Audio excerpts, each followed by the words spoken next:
अस्सलामु अलैकुम वरहमतुल्लाह। मेरे अजीज़ भाइयों और दोस्तों और बहनों, न्यूज़ जसर टीवी के चैनल पर मैं आपको खुश आमदीद कहता हूँ। आज की हदीस मुबारक कुछ इस तरह है। हज़रत अबू हुरैरा रज़ी अल्लाह ताला अन्हु से रवायत है कि नबी अकरम सल्लल्लाहु अलैहि वसल्लम ने फरमाया, जब तुम में से कोई नींद से बेदार हो तो अपना हाथ वज़ू के पानी में ना डाले हत्ता कि इसे 3 दफ़ा धो ले, क्योंकि तुम में से कोई नहीं जानता कि इसके हाथ ने रात कहाँ गुजारी है।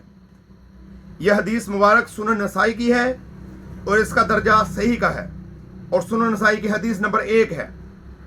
मेरे भाइयों और दोस्तों और बहनों, जब हम रात सोते हैं तो हमें ये नहीं पता होता कि हमारा हाथ कहाँ कहाँ लगता है, कौन कौन से मकाम पर वो चला जाता है।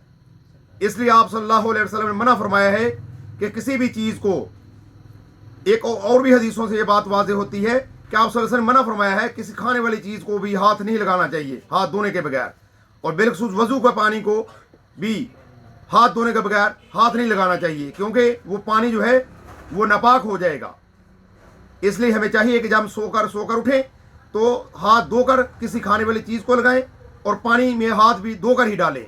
अल्लाह से दुआ है कि अल्लाह ताला हम गुनाहगारों को अहादीस के मुताबिक ज़िंदगी गुजारने की तौफीक अता फरमाए। आमीन सुम्मा आमीन। अस्सलामु अलैकुम व रहमतुल्लाह।